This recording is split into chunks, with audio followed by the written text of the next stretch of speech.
What's going on, YouTube family? Today we're going to be talking about why Ford Mustang sales have completely fallen off a cliff. But have they? The story is much more complicated. I think you guys are going to be surprised at some of the answers and facts that you're going to find out in this video, especially when I tell you that the #1 globally selling sports car in the world is a Ford Mustang. So why are sales only dipping into the United States? Let's get into it. To show you how far sales have dropped for the Ford Mustang, back in 2016, they sold over 106,000 units, which is crazy. Last year in 2024, they sold less than half, 47,000 units. And this year we're on pace to do around 36,000. So this is definitely a big alert when it comes to this car sales. Now, looking at the sales data, sales have dropped 31% from last year in Q1. Now, as of right now, they sold a total of 9,377 units. Compared to last year, they sold at this time 13,707. Now, the scary thing is, like I said, they only sold 9,000 units of the Ford Mustang. But believe it or not, the Ford Mach-E, the Mustang that nobody wanted, that everybody hates, the EV one, sold 11,600 units. So the EV Mustang outsold the traditional Mustang. But why? Now we're going to go over all the reasons why the media is saying it, and I'm also going to tell you some of my personal reasons why. Now the first one is the uptick in price. The average price raised over $3,700. That's 13% higher than it was the year before. So if you want to get a basic EcoBoost Mustang, you're looking at spending $33,000. But if you want a GT Mustang, you're spending upwards of $47,000. Now, the reason why Ford said they raised their prices was to compete with the other competitors, Toyota Supra, Nissan Z, and the BMW Z4. But this is what they made the crucial mistake. The reason why Mustangs and Camaros and these other cars are very popular is because, one, they're American, two, they're muscle, and they're affordable sports cars. They totally took all of that out and threw it out the window. Well, we have a V8 two-seater, well, you got four, but it only fits two people, a manual car that's a sports car. We're going to price it along with everybody else because we think that's the right thing to do and that's what's fair. But now they just basically destroyed their market share by competing with other people that really couldn't compete. The Z, like I said, great car. Supra, same thing, but the Mustang is kind of iconic in its own way. And when people are just getting started into buying these vehicles, a regular person can't really afford a $47,000 base car. Because remember, once you add a few other things, I think the average base price of a GT Mustang Plus was somewhere around $56,000. The average Dark Horse was around $70-something thousand. So these are not cheap vehicles. Why would somebody pay $47,000 for a brand new one when you get maybe a 2-year-old Shelby Mustang for almost the same cost? It doesn't make any sense. Now, the main reason why they say that this is affecting sales is the actual consumer. When you think about it, who wants to buy a Mustang? Two-door, two-seater sports car? More than likely, it's going to be somebody younger, a guy or girl, maybe just got out of college, they haven't started their family yet, want to get a fun car. Well, how is a college kid with $100,000 in student loan debt going to afford a $800 or $900 car payment? They can't. And remember, it's a sports car. Car insurance is extremely expensive now because of what happened in the market.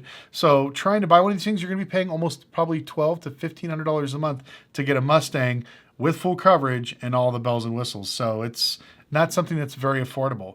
So the entry-level adults don't see their budgets making enough space to purchase one of these cars. With rising inflation because of houses, insurance costs, blah, blah, blah.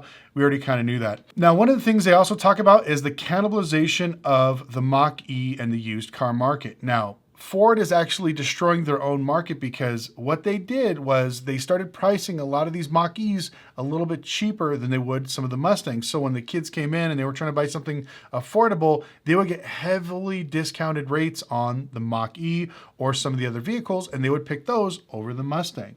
Fast forward, what are the one thing that's not selling right now? Trucks. Trucks are overpriced or too expensive. So what are they offering all the incentives on? Trucks, SUVs, some of these EV vehicles. So if you are a budget conscious consumer and you're trying to buy an affordable car, where are you going to go? You're more than likely going to go where the biggest budget is or the biggest discount is going to be, and that's going to be one of these other vehicles. But for some reason, Ford, in their infinite wisdom, decided not to offer any discounts for a long time for the actual Mustang. Now, you guys are going to laugh at this. There's only one company that I found that still held out on over MSRP pricing on Mustangs, especially Dark Horses, horses, and that was an actual Ford dealership here in Las Vegas.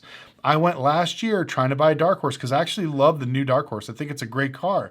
But they were trying to charge me $10,000 over MSRP, and I started laughing. I'm like, this is not 2020.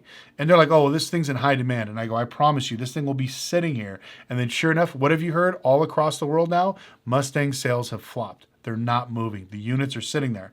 And still to this day, they don't offer a whole lot of incentives. A lot of my friends that work at Ford are telling me the same thing. They're literally cannibalizing their market because every time some young guy comes in there to look at a Mustang, they're literally forcing them to buy some other SUV because Ford will make more money on a truck or SUV and they'll get more incentives, better rates and everything else if they push those units. But if they sell a Mustang, they don't get anything special. So even the factory salespeople are basically pushing other cars compared to the Mustang. And all these things combined is basically what's ruining sales inside of Ford for the actual Mustang. Now, I'm buying so many cars at auction, I want to use all my capital for that, but I also need money to buy parts, and that's where I use my Revenue card. Revenue can help you get a flexible line of credit to up to $1 million with no credit check. They only go off of your business bank statements and your income. I know there are a lot of businesses out there struggling to get some sort of lines of credit or capital, and I think Revenue can help you. With no origination fees, maintenance fees, or withdrawal fees, you only pay for the capital your business uses. And as your business grows, so does your flexible line of credit with Revenue. Make sure you check the description down below and click on the link. You can apply and get approved in as little as an hour. Big banks may not understand your business needs, but Revenue does. Make sure to check them out. Once again, link down in the description below. And thank you, Revenue, for sponsoring this video. Now, the next thing that Car and Driver was talking about was shifting market preferences, which kind of goes to what we're talking about. There's a lot of people moving towards SUVs. They literally said this for years. America is going to be the land of the SUVs. You're going to be shocked if you're going to see a four-door sedan or a two-door sports car. And it's really heading that way. If you think about it, Ford canceled the Fusion, the Focus, because they only want to make SUVs and trucks because they can make more money, they can charge you more, and it's just the way to go. But like I said, it's starting to affect the market because now, why are you going to get a two-seater with a barely backseat car and a little bit of luggage space when you get maybe a fully loaded midsize SUV for the exact price? So once again, they're cannibalizing their actual market. Now, another one I saw was J.D. Power and Driver Magazine was basically talking about insurance costs, which we already talked about. Insurance costs are absolutely astronomical. I've literally had to cancel sales on sports cars because people didn't realize how expensive it was. I literally just had an M3 that I put up for sale and I couldn't sell it because the kid couldn't afford insurance. His car payment, I think, was somewhere around $600 and his insurance was around $650. So the insurance was more than the actual car payment. He thought it'd be somewhere around $200 to $300, worst case scenario with the perfect driving record. But, when you're 20 years old and you're trying to buy an M3, more than likely the insurance company is going to whack you. And unfortunately, they're doing the exact same thing for Mustangs because it's rear-wheel drive, it's stick, you can get in a lot of trouble, you can do some burnouts and all the other stuff, but if you're not an experienced driver, you're going to be running into somebody. I'm sure you guys have seen all the videos of Mustangs basically mowing down people at car shows. So insurance cost, obviously astronomical. Now, this one I'm actually going to say for myself because this is one of the main reasons why I believe that the Mustang is failing when it comes to sales, is the tunability. Now, Mustang is one of the most popular platforms to tune, to customize, and to add motor upgrades. For years, it's always been this way. People would get these Mustangs, do some mods to them, and make them extremely fast. That's the whole thing about being a muscle car guy or hot rod car guy or whatever you want to say, is building up your car and customizing it. But guess what Ford did the last 2 years of the Mustang sales? They locked the computer. You can't tune it, you can't adjust it, you can't do anything to make the car faster. You have this beautiful platform with all this new technology, but Ford, in their infinite wisdom, decided to lock the computers to make it harder for people to customize it.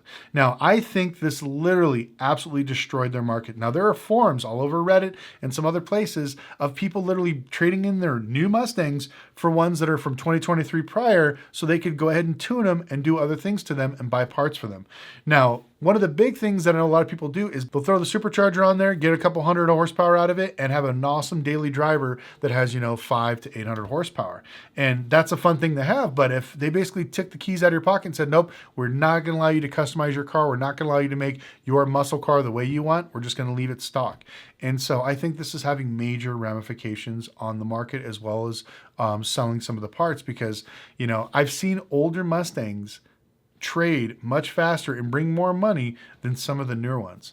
Now, I'm actually building a 2024 Mustang Dark Horse for SEMA. I can't tell you guys exactly what we're doing to it yet, but I can tell you firsthand that I've seen this. I was literally talking to tons of people trying to buy one of these things, and they just, even though they had like 17 of these things on their lot, they wouldn't lower the price. So I decided to buy one from Copart Wrecked so I can go ahead and kind of do my own thing. But that was one of the things I ran into, is I was thinking about putting on a supercharger. I was gonna do some other stuff, but then I was hit with the hard reality of not being able to basically tune the software or do anything else. So I'm gonna have to get a standalone computer, probably spend $6,000, $7,000, and now it's no longer an affordable drivetrain that you can kind of customize and make your own. And I think this is the problem that Mustang is facing, is they literally are shunning all their customers. The most affordable fun sports car, that title's gone. Having something that maybe, you know, your first time car out of college, affordability wise, that's gone.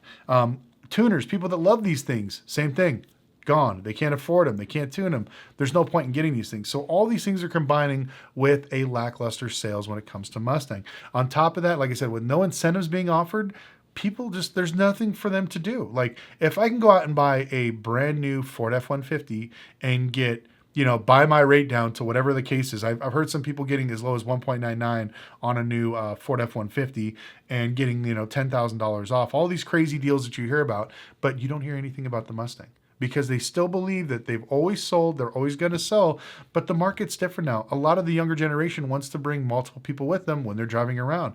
Back in the day, I hate to say it, when I was a kid, all my friends, we all had our own cars. Today, half of my friends' kids, they don't want to even get their license. They're 18 years old. They'd rather ride with one of their buddies, but they don't even have a license. It's absolutely crazy. The market is changing, and Ford is literally burying themselves in nostalgia.